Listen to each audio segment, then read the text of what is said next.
Hello and welcome to another episode of Daily Genshin. Today we have a special treat. We have the character demo out for Yae Miko, the 5-star character that everybody is expecting. There are countdowns going on for the event for 2.5 to drop.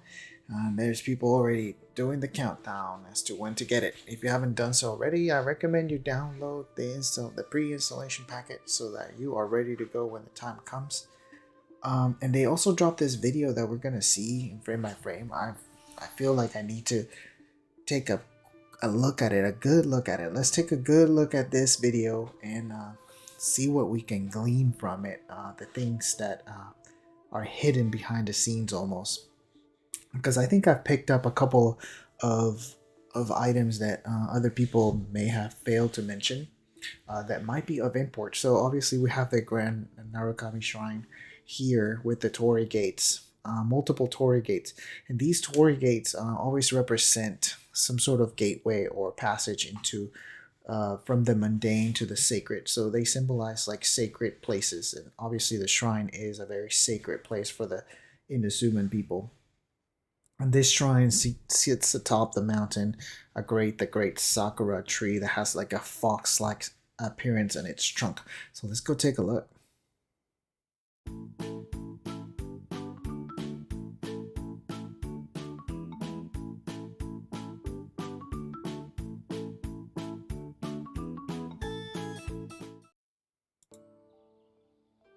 I then found myself reborn as Guinea.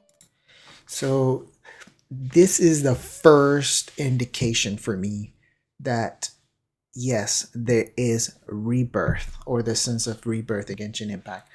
And one of my previous videos, I stated about the gods and the spirits within this uh, world, and to hear her say I was reborn as Guji Ajai means that was she in other ways a kitsune or some other shape or form. So we know that she has the capability of shape shifting at least, but I wonder if there's a deeper meaning to the word reborn here, as in she was reborn from something else at some other point.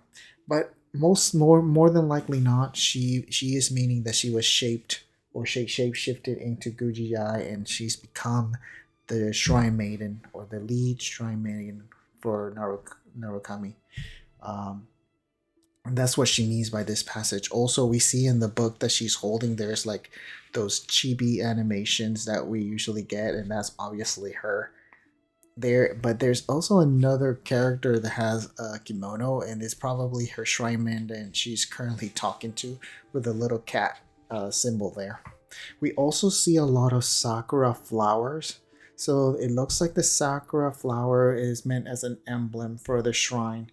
And you see the sakura flower uh, plastered almost in every type of decoration we see for the shrine. And we get to see it also in our teapots when we get these types of buildings for furnishings. Let's continue. Leading shrine maidens in sacred matters. Sipping tea and kneeling in solemn meditation. And making appearances to listen to shrine visitors. Enough. Oh, this won't do. We're making a light novel here, not a dry doc. So we're making a light novel. It almost looks like she's making a biography of herself. But perhaps in Azumans or in the world of Tavad, biographies are not a common thing. People don't make books about themselves. So she's calling it a light novel. Obviously, she is wanting to make a biography of her life, or at least her life as after Shrine Maiden. I also wanted to note here, notice the trunk of the tree and that scar looking aperture it has. Look at the shape. I'll come back to that. Documentary. Huh? And honestly, do you really think I lead such a boring existence? Hmm? No, not at all, Lady Guji. That's chief editor to you. Oh, in that previous scene, let me go back just a little bit there. Obviously, her vision is in her earring. And here, in an earring will signify though that is that her ear? And I believe so. There we get a later scene where she like perks up her ears. It almost looks like a part of her hair, but those are actually ears apparently. And obviously her vision is in the I guess englossed or encapsulated within the ear itself or the earring itself. To you. Again, we see a lot of Sakura symbology here. You see it here in the lantern pose. We see it here as well. And we see this icon of the fox, obviously the kitsune, with her, I think this is called a gohi, some sort of wand used for rituals in the Shinto religion. And obviously it's to signify her.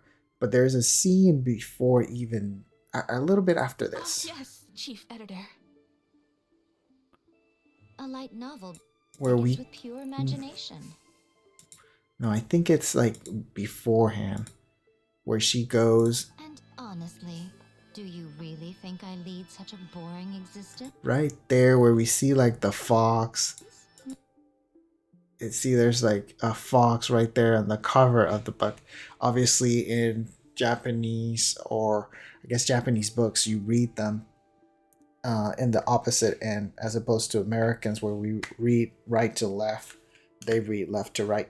So this is obviously would be the cover of the book, which has some sort of like fox right there, signifying, yes, that we are making a biography of sorts. No, not at all, Lady Gucci. That's Chief Editor to you. Ah, yes, Chief Editor.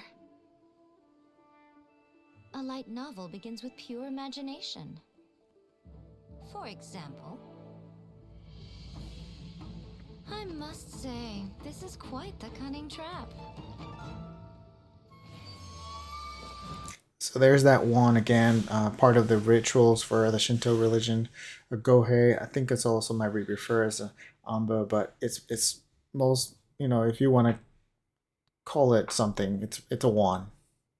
And she's also a character that one of the few that utilizes is a weapon or an artifact other than their catalyst or sword or claymore.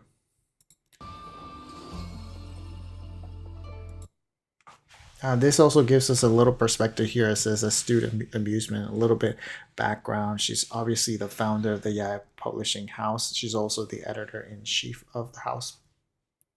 So she has probably some nice income on the side, apart from being the shrine maiden and performing her maiden duties. But obviously we got the Sakura here as well, and we've seen multiple Sakuras as well with the Torii gates, signifying the shrine's emblem.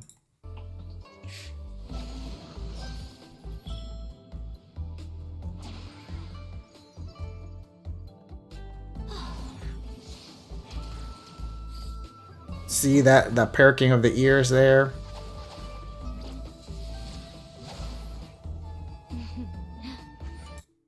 The different foxes here make me believe that she obviously has some standing within the kitsune. We see the multiple foxes roaming around in Asuma in various places, and she obviously is within the clan a higher up.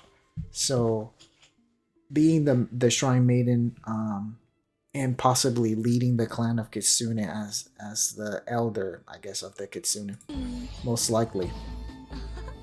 There's a Sakura there with her burst again. And here's the part that I wanted to show you. What does that look like in the background for the trunk? It looks like a Torii gate. So I wonder if the Sakura is some sort of gateway as well that we don't know about. Possibly leading to the realm of the Kitsune, where the Kitsune dwell, or some other realm. I have a speculation that when we get to Celestia, we're not just going to travel there physically, but that there's multiple ways in different regions where we can get to Celestia, or maybe travel to Celestia. In Mondstadt, I'm having a firm belief that it's maybe in the statue itself of the animal archon right in front of the cathedral. In Inazuma, it might be through the tree. And this if you look at it, the scar looks exactly like a torii gate, so maybe it is some sort of gateway into some other realm or possibly passage to somewhere else. Maybe not necessarily Celestia, but maybe where the Kitsune reside, or at least the spirits of the Kitsune, which we see here as it's either part of her or she or spirits that she commands.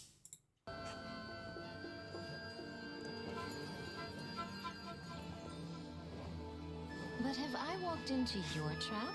Or have you walked into mine? I'm always watching.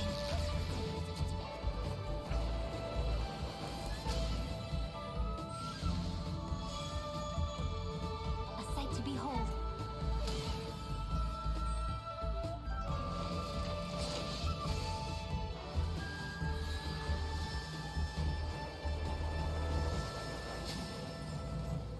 A sakura flower there again. I admit defeat. Just do it. Exercise me. Now this guy is asking for an exorcism of himself. So that means to tell me that he's some sort of spirit or some sort of demon has taken possession of the body of this human. Exorcise you? But I thought you weren't ready to return to the cycle. So first... That is very important there, and I think a lot of people have missed it. Return to the cycle, meaning there is some sort of rebirth cycle, perhaps, or some other method of life, death, life.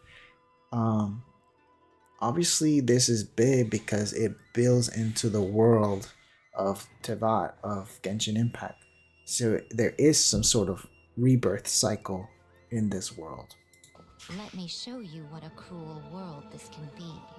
And Tevat is a part of the world or a plane of existence. So graphic. You'd never really do something like that, would you? Splendid. When the reader starts asking that question, you know you've written. And obviously that little fox in the Genshin right there with the Sakura right in the forehead. I wonder what that is. Is like, okay, that's a new character right there we see. So I wonder, it's just a cute emblem representing Yae Miko. But there is another thing. Here, this flower that she has in her necklace is kind of unique. We don't see that type of flower in any other place. Obviously, it's meant to be the Sakura, so signifying her and the shrine. Some sort of emblem, perhaps of the Shrine Maiden. That's why the lead Shrine Maiden gets to wear that. It could be that. So as to signify her role within the shrine. So that could be it as well. Splendid. When the reader starts asking that question, you know you've written a good one. So obviously, at the end there, we do get the sense that she is making a biography, and she would like it to be more exciting. In which case, leads me to believe that not a lot of characters have done biographies of themselves. So that's what she's calling it, a light novel, to get people interested in her story that she has to play. Now, the hand symbol to me looks like a fox as well, and that's the other thing. But apart from that, Yae Miko looks to be a quite interesting character for any free-to-play player like myself. Will probably be passing on her. You will need materials. Obviously, the most likely boss fight material you will need for her is the Dragonair False Fins, which you might require possibly like maybe somewhere between 40 and 50 of them for a full level 90 ascension. You're also going to need those Bashradas, Amethyst, the slivers, the fragments, the chunks, the gemstones, in the quantity of probably 1, 10, and 6 for the latter one. So maybe 1, 10, 10, and 6. And you're going to need those blue mushrooms that we find in Inazuma, the sea ganodermas, probably in the quantity of like more than 160. And then the handguards that drop out. So the old handguards, the Kagushi Kagushi handguards and the Fame handguards for her to be leveled properly to 90. And on top of that, if you want to get her a unique weapon that's probably going to be tailored toward her, that's going to be in the weapon banner, which for a free-to-play player will probably be you'll never get it.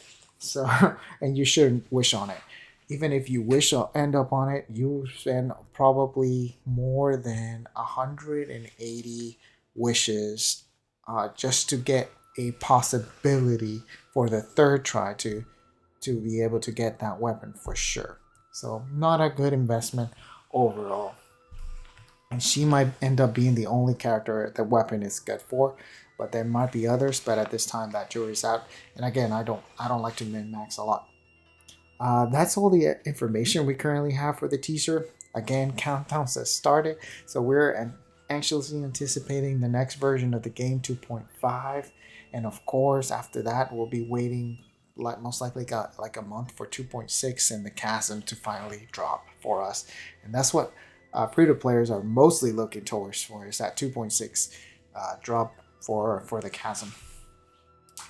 That's all I have for today. If you notice something else in the trailer that I missed, please kindly let me know. I like to watch the trailers a lot. Look up for those hidden details or hidden stuff that they might have. The other thing here, you see this Sakura, which is the emblem with the Torii Gate in the shrine in the lamp here, signifying the shrine. She also has that, it looks like that same icon here, but it looks a little bit different, so I don't think it's the same. But yeah, I think the fact that the tree itself has this weird blue marking signifying some sort of passage, I'm under the impression that there is more meaning to this tree than we know, and that's my my main focus. I'm thinking maybe it's the gateway to where the Kitsune live. And basically their domain of sorts for where they reside or where they come from, because we know from the stories of the Toki Alley Tales that the Kitsune came from somewhere else and they had a war with the Tanuki, a war that lasted probably thousands of years, to the point that the people that the creatures that were fighting with each other lost track of who or why they were fighting. And the Kitsune's tree or this mountain was conceded to the Kitsune from the Tanuki to stop the war. So why that was? Perhaps they decided they had built a home here or discovered this passageway and laid claim to it. Basically, that could be part of it. Some of the stories, this is all theory at this point. We don't really know, but it could be because of that, because this was here that it happened. Again, we don't know when the tree was planted, but we can get a sense that the tree has been here longer than Yae Miko, and we know that she's around maybe like 500 years old. So we know that the tree possibly might be even older than her. But that's all I have for today. I actually anticipate the release. I already did the pre-installation. I suggest you do it too so that you're ready to go. And if, of course, you are planning on getting Yae Miko, start getting those resources now so you can have her level up and ready to go. And I'll see you next time here on Daily Genshin. Bye.